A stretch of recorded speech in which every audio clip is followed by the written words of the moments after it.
प्रदोष के समय पर, उससे पहले लक्ष्मी और दरिद्रता फिर भ्रमण पर निकलती है।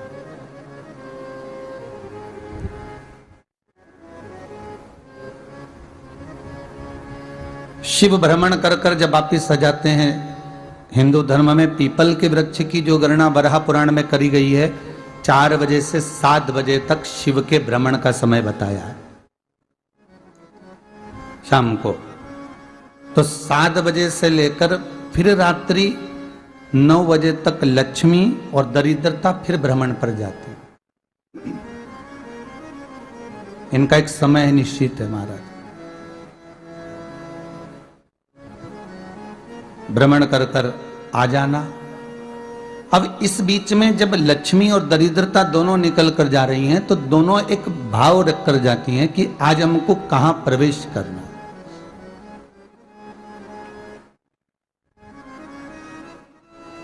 आज हमें किस जगह पर प्रवेश करना है, आज हमें कहां पहुंचना है, आज हमें किस जगह जाना है। और जिस नगर में जिस मार्ग से लक्ष्मी और दरिद्रता निकल कर जाती है, ये दोनों का जब निकलना होता है तो दरिद्रता भी जाने लगती है अंदर।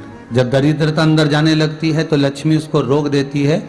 पहले मैं देखकर आती हूं कि तेरे लिए स्थान है कि नहीं है, तू यहां रुक।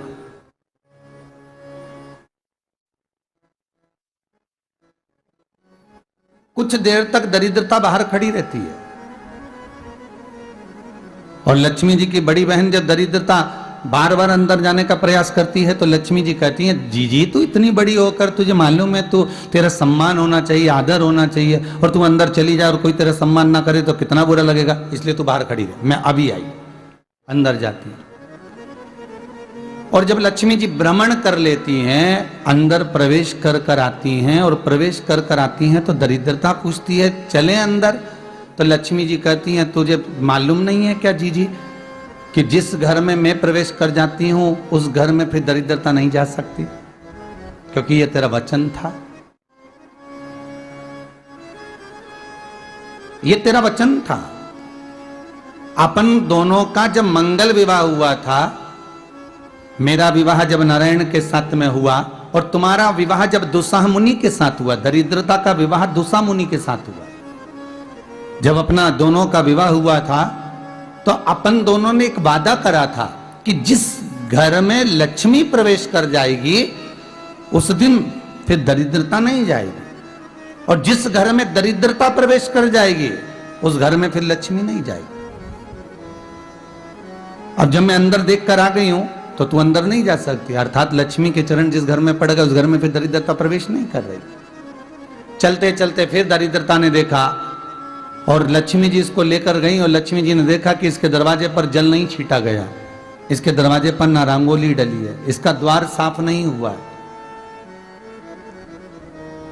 इसके द्वार पर दीप नहीं है, इसके द्वार पर कलश नहीं है, इसके दरवाजे पर ढेर सारा कचरा पड़ा हुआ है, कोई श्वान कोई कुत्ता गंदगी भी कर कर चला गया है, कहीं बिल्ली ने गंदगी कर रखी है, कहीं जीवों ने कुछ गंदा गिरा रखा है। तो फिर लक्ष्मी जी कहती है, जी जी अब मैं होकर आ गई थी ना, अब तू जा, तू होकर आ। और दरिद्रता प्रवेश करती है। तो अंदर जाकर क्या देखती है दरिद्रता कि इतनी सवेरे से मैं घूमने इनके दरवाजे पर आई और ये तो सब चादर तान के चकाचक गुर्राटा भर भर कर सो रहे हैं। तो दरिद्रता कह देती है, तुम्हारा भाग्य ही बेकार है, तुम्हें क्या करूं, तुम ऐसे ही सोते रहो। और दरिद्रता गुस्से में बाहर निकल कर आती है, लक्ष्मी से कहती है, लक्ष्मी तू इसके घर में जाना ही मत ही। तो दरिद्रता को कहती है, जीजी तेरी बात नहीं मानूंगी क्या मैं? लक्ष्मी जी बोली, मैं तेरी बात नहीं मानूंगी, बिल्कुल नहीं जाऊंगी इसके घर में, तू चिंता मत कर, चल आगे चले। फिर आगे बढ़े। ये लक्ष्मी और दरिद्रता का प्रवेश है।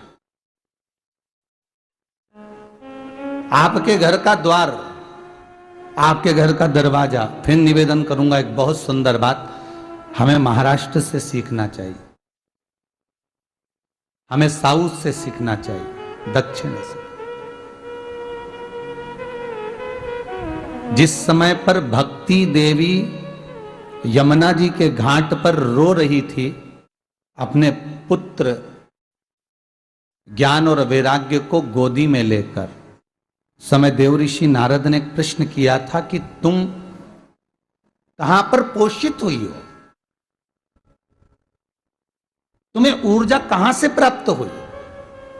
तो कहा मैं गुजरात से तो चली हूं। और वहां से चलती चलती भक्ति देवी कहती है मैं बहुत दुखी होकर, बूढ़ी होकर, द्रवित होकर, बड़ी दुख में वहां से चलते चलते जब मैं महाराष्ट्र में पहुंची तो मैंने वहां जाकर देखा कि वहां पर लोग हर पल हर घड़ी ब्रह्म मुहूर्त में उठकर स्मरण करते हैं, नाम जाप करते हैं और दरवाजे पर जल छीट कर रंगोली डालते हैं। तो कह रही है कि वहां पर मैं थोड़ी अवस्थावान होने लगी, वहां मुझे अच्छा लगने लगा। फिर जब मैं और आगे पढ़ी, दक्षिण में जब पहुंची, वहां पर जाकर मैंने देखा कि सुबह से उठकर मंगलाचरण, मंगला स्तोत्र और वेदों की ध्वनि होने लगी। वहां पर मैं और आनंदित हो गई। हमें कुछ चीजें महाराष्ट्र से सीखना चाहिए कि वहां रहने वाले जो भगत हैं, वारकरी संप्रदाय के जो भक्त होते हैं, वैष्णव जो धर्म के भक्त होते हैं, उनका नियम है सवेरे के समय घर में पानी है कि नहीं है, पर जब भी वो घर का दरवाजे के बाहर थोड़ा ना थोड़ा पानी तो छींट ही देते हैं। और छींटने के बाद फिर वहां पर अपने यहाँ तो दिवाली पे रंगोली बनती है जी, और वहां पर रोज की रंगोली बन जाती है कि कभी हो सकता है परमात्मा राह भूल कर हमारे घर में प्रवेश कर जाए, इसलिए वहां प्रतिदिन की रंगोली, प्रतिदिन।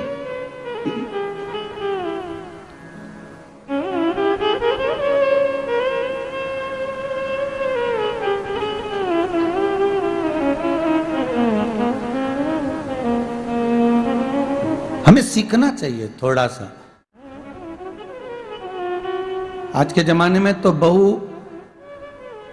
अपने कमरे की झाड़ू लगा ले, वो ही बहुत बड़ी बात है। हो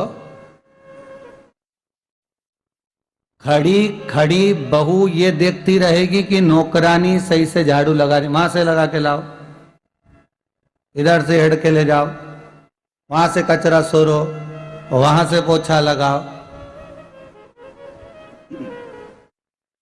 खड़ी रहेगी, उंगली से बताती रहेगी, पर इतना नहीं बनेगा कि सेविका से, नौकरानी से, दासी से कह दे कि तू मम्मी पापा के कमरे की लगा ले, मैं मेरे कमरे की लगा लूंगी, तू जा उधर।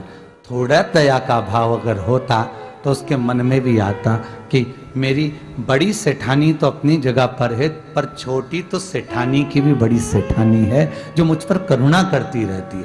पर बड़ी तो कहे कि बेटा रहने दे, तू उधर ले जा, जब भाभी के कमरे में देख ले जा, उसके बच्चों का बड़ा फैलारा रहता ना, तू उधर देख ले जा, तो जरा उधर, मां उधर भेज रही है।